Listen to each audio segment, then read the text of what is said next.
It's anterior way. Now in this video we want to look at glycolysis 2. In my previous video I've talked about glycolysis 1 where I talked about the introduction to glycolysis and the energy investment phase. You know, the Meyer pathway or glycolytic pathway is divided into two phases, which is the energy investment phase and the energy yielding phase. So in my last video I've talked about the energy investment phase where we invested ATP in the system during the process of glycolysis. Energy is being used up. You get now in the form of ATP. It is an endergonic reaction in the sense that energy is used up and it is absorbed into the system during the process. But in the energy yielding phase, we want to look at how energy is released, how energy is generated for the organism to use. That is what we call exergonic reaction. Do you get? So the summary of glycolysis is that it is an exergonic reaction in the sense that energy will be later generated during the process. Now let's go into the energy yielding phase of glycolysis. Now when we talk about the energy yielding phase, that is from the step 6 to 10. Do you get now? So the step 6 to 10 of glycolysis is what we call the energy yielding phase. We want to generate energy in the form of ATP. So this is the energy yielding phase. Yeah, so in the glycolysis 2, which is the energy yielding phase, we want to generate ATP, which is in form of what? Energy. Are you getting my point now? So if you don't forget, in my previous video, I talked about the last step of the energy investment phase, where we have two products formed. The two products formed are what we call the glycerol phosphate. Yeah, so the glycerol phosphate is of two. You get, there are two products formed in the last step of energy investment phase. The first product is the CHO, then we have the CHOH and the CH2O-PO3H2. So this is what we call the glycerol phosphate, the GAP. This is glycerol phosphate. If you don't forget, during the process of step 5 of glycolysis, we have two products that is formed. We have two glycerol phosphate that is formed in the energy investment phase. So it is that two glycerol phosphate, those two products, which is the glycerol phosphate, that will continue the step of what? Glycolysis in the energy yielding phase. So this is the first product, and this is the second product.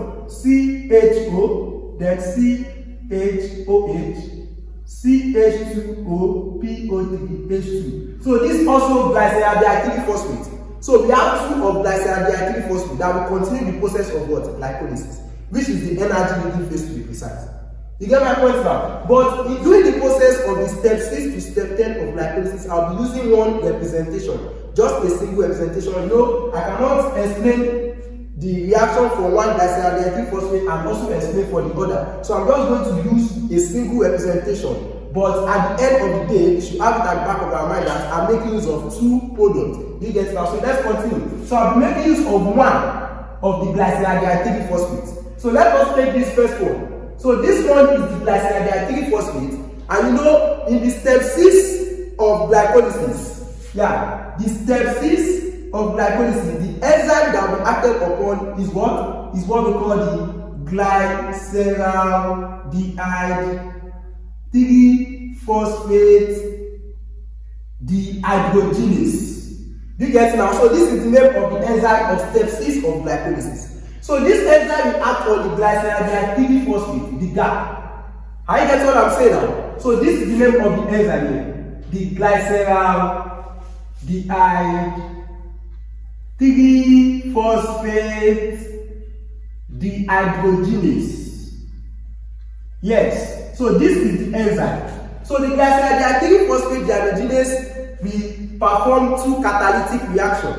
The first reaction is that it's going to remove the hydrogen from the what? CHO. Do you get this? CHO is what we call an aldehyde. So when it removes hydrogen from this CHO, which is the carbon 1, the hydrogen is added to what is called a cofactor, and that's what we call NAD+. Do you get the NAD+ is what we call the what? Nicotinamide adenine dinucleotide. So when it adds hydrogen to the NAD+, the NAD+ becomes the what? NADH+ plus H plus, telling you that the NAD plus has become reduced to NADH plus H plus when hydrogen from here has been added to this. Do you get it now? So when we remove this hydrogen here, when this hydrogen here has been added to NAD plus to NADH, what do we have? We have this, that is C and O. I get what I'm saying now. C and O. So if carbon wants to bind with oxygen, there will be a what? A double bond. I get what I'm saying now. So because the hydrogen before it was CHO, but the hydrogen has been added to NAD plus to become the NADH plus H plus, causing this carbon 1 to have C double bond O, which is the word ketone. And you know, in biochemistry, C double bond O can never be in the carbon 1. I get what I'm saying. So during the process, there is presence of OH. Do you get it now? So the OH is what we call an hydroxyl group. The hydroxyl group is added to the what? To the C double bond O. So that's why we have the C double bond OOH. Do you get it now? Because C double bond O cannot start the it cannot start the first carbon in glycolysis. I get what I'm saying now. C double bond O is always present at the carbon 2, not at the carbon 1. So in order to make these molecules to become stable, and hydroxyl group needs to be added. That's why I added OH to the C double bond O. Do you get it now? So another reaction glycerol phosphate dehydrogenase is that it's going to add phosphate to the carbon 1. I get what I'm saying now. So it is going to add phosphate plus phosphate. So when phosphate is added, it will have what? C double bond O. Then what do we have there? OH. That will be OPO3H2. Do you get? So I've told you that when phosphate needs to be added to what? To carbohydrate molecule. I get what I'm saying now. The hydrogen will combine with the OH from the phosphate and water is released. So the PO3H2 will be added to the what? Molecule. So what do we have today? We have what? CHOH. And the last one is what? CH2O PO3H2. So this is what we call what? 1, this is carbon 1, carbon 2, and carbon 3. You get my point now? So this is what we call 1,3-bis phosphoglycerate. What I call it? 1,3-bis phosphoglycerate. Yeah. So that is about step 6 of glycolysis. You get? Don't forget that step 6 is also what? Reversible. I get what I'm saying? In glycolysis, step 1, step 3, and step 10 are irreversible. But all other steps are what? Reversible. So step 6 is what? Reversible. So in step 6, 2 reactions occur. The first, we remove hydrogen, thereby the NAD plus becomes NADH, and then phosphate group is added. The phosphate group is a free phosphate group. It's an inorganic phosphate that's been added to the what?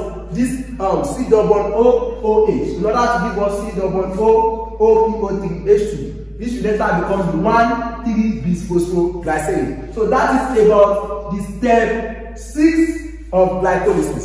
Now let's continue. The next step is what? Step 7 of the energy yielding phase. So in the step 7, the name of the enzyme is called what? Phosphoglycerate kinase.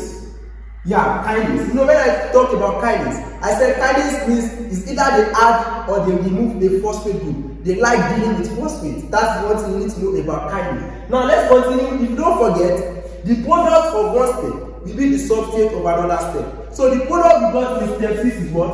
1,3-bis phosphoglycerate. So in step 7, it will be the substrate at which an enzyme will act upon. So what is the so let's draw the 1,3-bis phosphoglycerate. That is the OPO3H2, then followed by the C double bond O, then CHOH, and then we have the CH2O PO3H2. So these are our 1,3-bis phosphoglycerate. So which enzyme will act on it now? The name of the enzyme is called phosphoglycerate kinase. So this phosphoglycerate kinase, the first thing is that the phosphoglycerate kinase will remove phosphate group. I get what I'm saying now. It is going to remove the phosphate group from this what? From this carbon 1. I get what I'm saying now. So when it removes phosphate group, the phosphate group is added to what? ADP. And ADP becomes what? ATP. Can you see that we have yield and ATP? And ATP has been generated. The phosphate group is removed from here. So when the phosphate group is removed, what do we have here? We have the O, this O, then followed by O minus. because we have removed the phosphate group. So there will be addition of hydrogen. So it's either you put hydrogen or you put O minus. Do you get? But to avoid it, let's just put our OH. So when we remove the phosphate group, the OH, that is it, then followed by the what? C double O, then CHOH, and then followed by the what? CH2O, PO3, H2. I get what I'm saying now? So these ends are called phosphoglycerate kinase. I get what I'm saying now? We remove the phosphate group from the carbon 1. When it removes the phosphate group, it adds the phosphate group to what? ADP, adenosine diphosphate, in order to generate what? ATP, which is adenosine triphosphate. Can you see the way we are generating our ATP back? You know the step 1 and step 3 of glycolysis. We have used up ATP, but now we want to generate our ATP. So this is the product formed in the step 7 of glycolysis. And this is what we call this carbon 1, carbon 2, and carbon 3. So from here, you can say this is what? 3-phosphoglycerate. Are you getting my point now? So we have 3-phosphoglycerate as the product of what? Step 7. Now let's continue step 1 now. We are going to step 8 of energy yielding phase. Now in step 8, there is a particular enzyme in step 8 which we call phosphoglycerate mutase. Yeah, mutase. Now if you look at phosphoglycerate mutase, do you get now? The action done by mutase is that it catalyzes relocation. Do you get? It relocates a particular functional group to another carbon.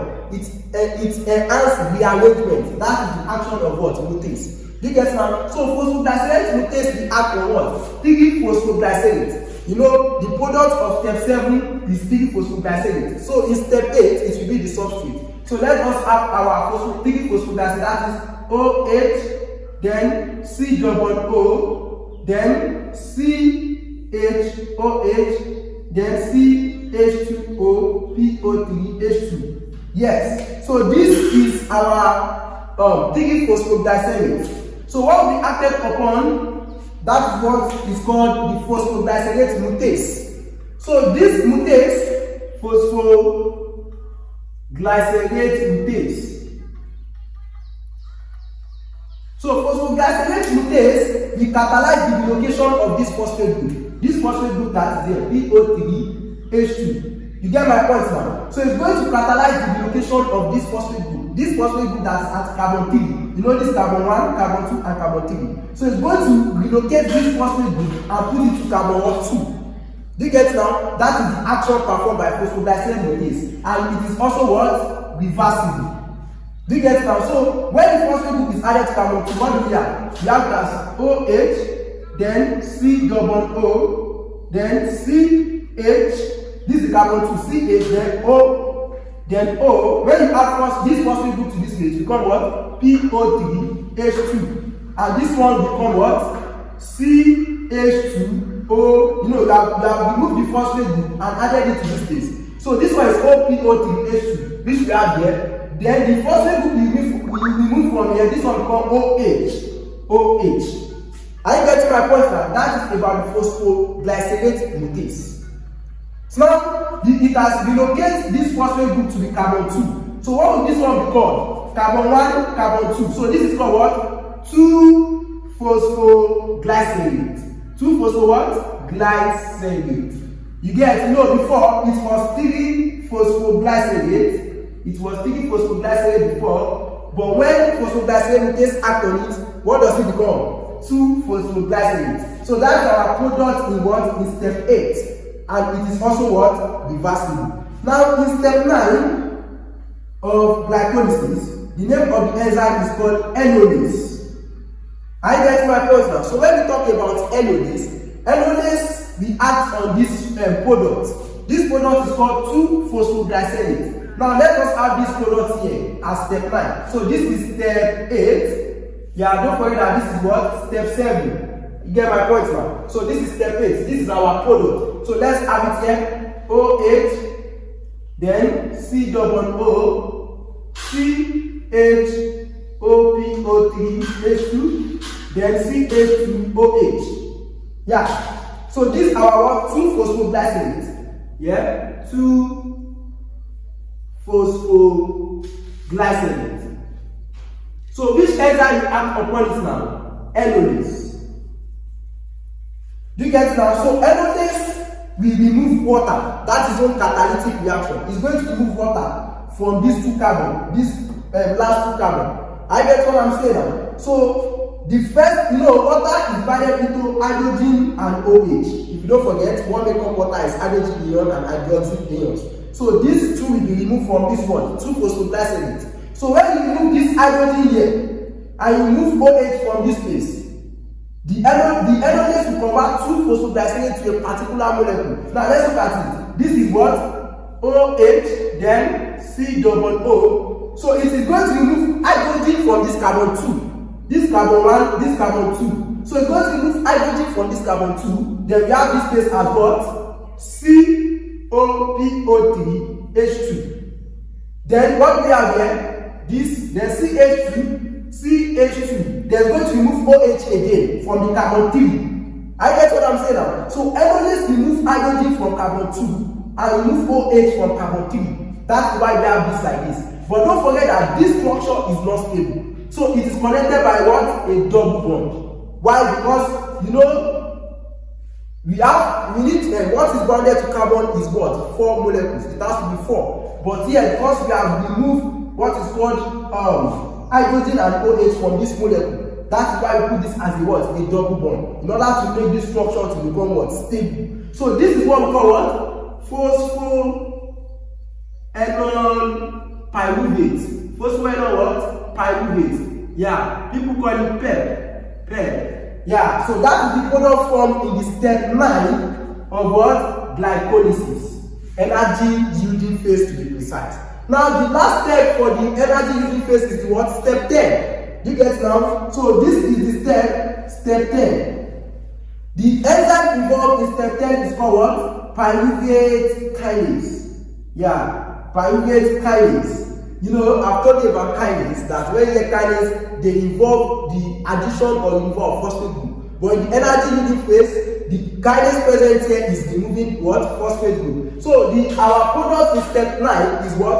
Phosphoenol-pyruvate. So it will be the substrate in what? In step 10 of the glycolysis, the energy yielding phase. Now let's come to that thing. So this is phosphoenol-pyruvate here.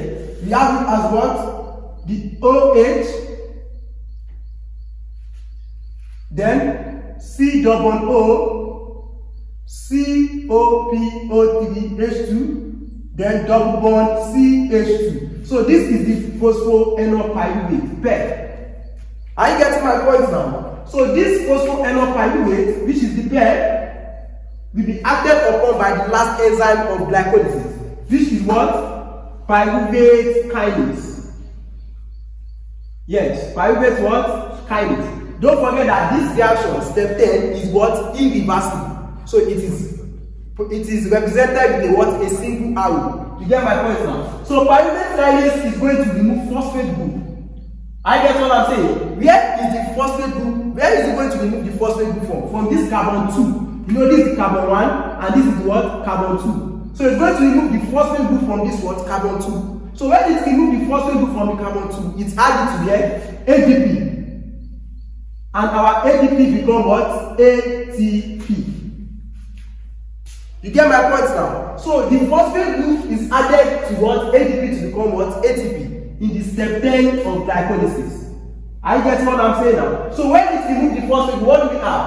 Yeah, we have it as OH, then COO, then C. We have removed the phosphate here. So it will also be what? COO, and what do we have here? CH2. When we remove the phosphate, it remains C and oxygen. And when carbon wants to bind with oxygen, it has to be a double bond. So phosphoenol-pyruvate has been converted to what we call what? Pyruvate. Do you get it now? But there's something I want you to know, that if you don't forget, in the step 6, I said we have 2 glycolytic phosphate, but I'm using only one representation. Do you get my point now? So any product I have in the energy yielding phase will be 2. So just like this way should be 2 NAD plus and 2 NADH. Do you get it now? So even though in step 7, this ADP is is 2 and this place is also 2. You get my point now? So this place too now we have it as 2 ADP and 2 ATP. Yeah, why all this ATP are 2 and all this NADH are 2 is because we are making use of 2 of glycolytic phosphate. You get, but during the process I make use of only a single representation. You know, I cannot be doing for this and do for another one. You get, because we have 2 of glycolytic phosphate. So I just use only one glycolytic phosphate to explain the process. That's why in glycolysis it is the conversion of glucose into 2 pyruvate. The 2 pyruvate are one of the glycolytic phosphate that are 2 here. You get, now you know, continue the process and divide this pyruvate. So how many pyruvate do we have? 2 pyruvate. So that is about the energy phase of glycolysis. And you need to know that you need to calculate the net energy involved in this one, energy phase. I get what I'm saying now. So if you don't forget, where do we use energy in the energy using phase? Where do we liberate energy? Where is energy generated? Energy is generated in the step 7 of energy using phase and in the step 10 of energy using phase. How many energy do we have here that's generated? So we want to calculate our net energy. I get my point now. In the step 1 to step 5 of glycolysis, which is energy investment phase, we make use of one energy in the step 1 minus 1 ATP. If you don't forget, in the step 3 of glycolysis, which is the energy investment phase, we make use of another minus 1 ATP. But now in the energy using phase, we have generated our ATP. Step 7, how many ATP? 2 ATP. So step 7, we have 2 ATP that's generated. Then in step 10, how many ATP is generated? 2 also. We have step 10, 2 ATP. So when we add everything together, minus 1, that's what? Minus 2. Minus 2 plus 2, that's what? Is 0. And 0 plus 2, that's what? 2 ATP. So at the end of glycolysis, 2 ATP is formed at the end of what? Glycolysis. So we are done with the energy using phase. And both the energy investment phase and the energy using phase is what comprises of the endomere pathway. So at the end of the phase, we make use of what? 2 ATP. So what is the summary of glycolysis? The summary of glycolytic pathway is that we have what is called summary of glycolysis. So the sum is that we have C6H12O6, which is our glucose, plus 2 NAD+, right? Plus 2 ADP.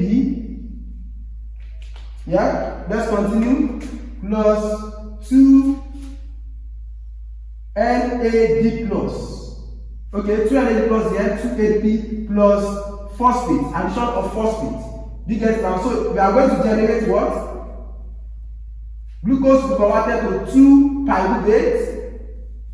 pyruvate plus our 2 NAD+ will be converted to 2 NADH.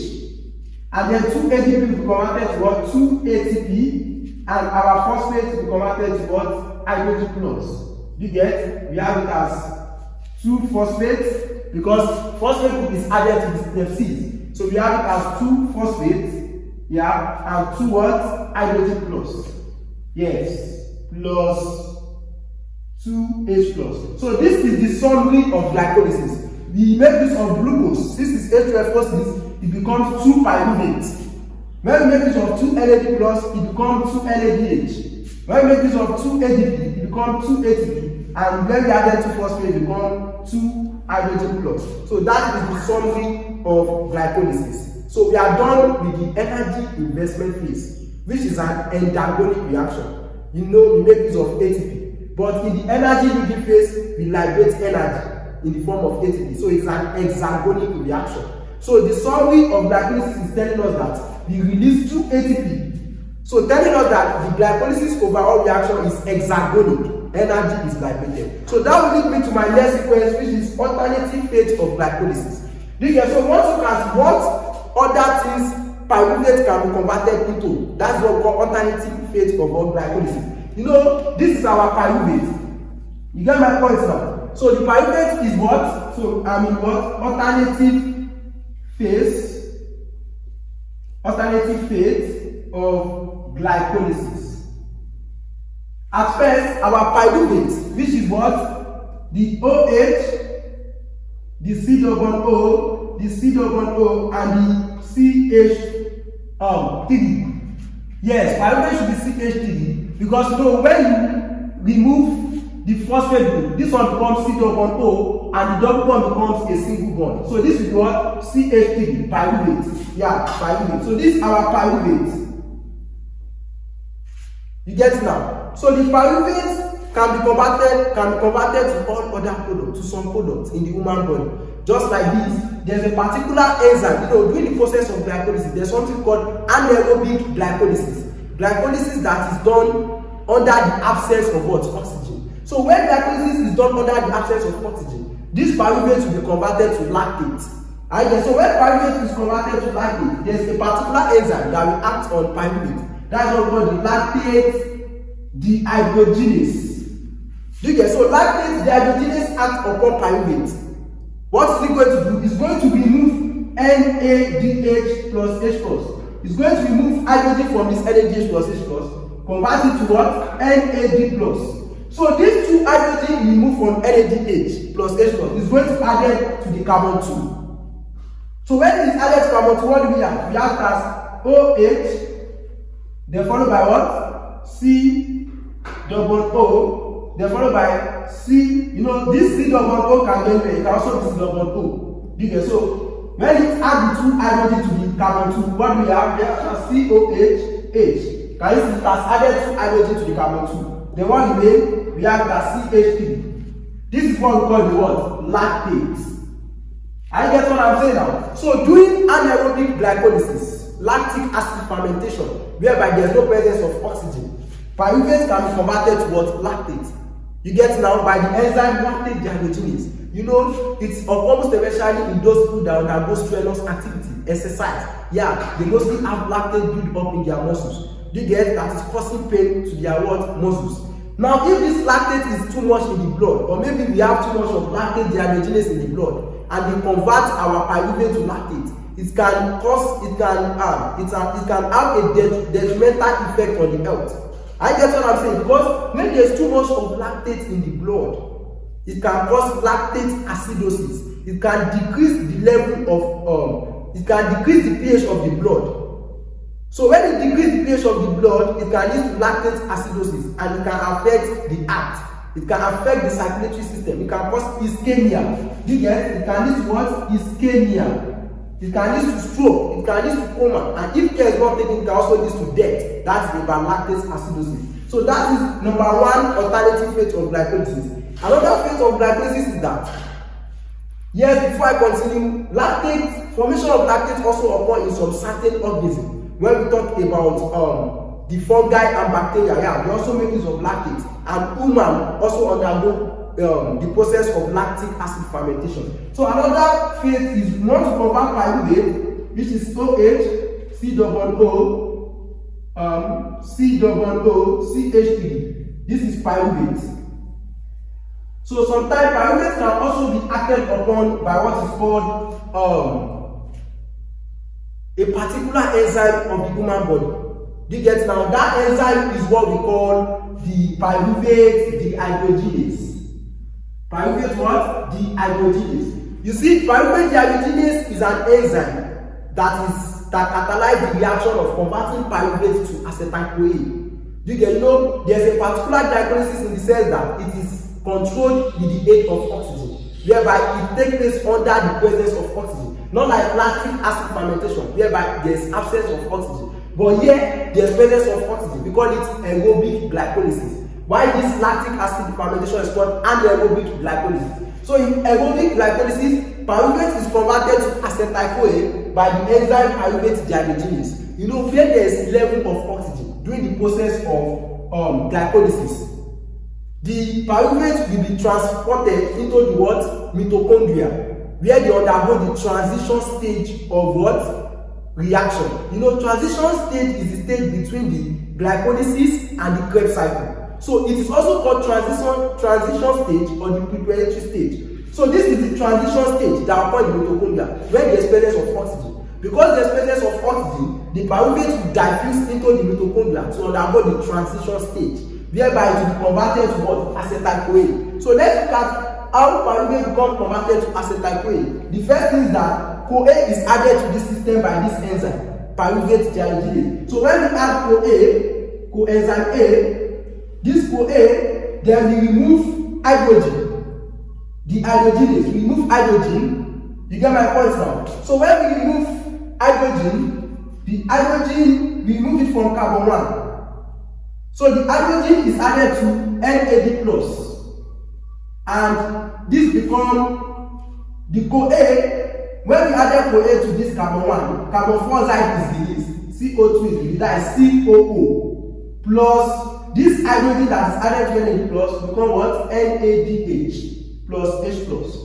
So we have converted our pyruvate to become what? Since we have removed C double O and OH, and we have added CoA, that will be CoA, then followed by what?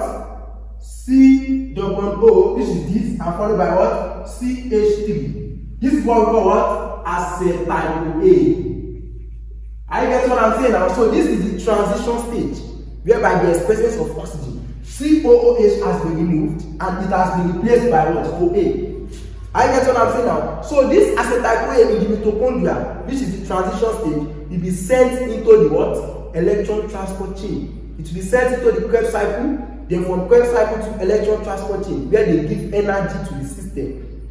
Do you get it now? So that's about that. So this is what we call aerobic glycolysis. You know, there are a series of alternative phases of glycolysis. There's a particular one whereby this pyruvate can also be converted to oxaloacetate. Do you get? That is in the process of gluconeogenesis. The pyruvate, which is OH, C double O, then followed by C double O, CH3. This is our pyruvate.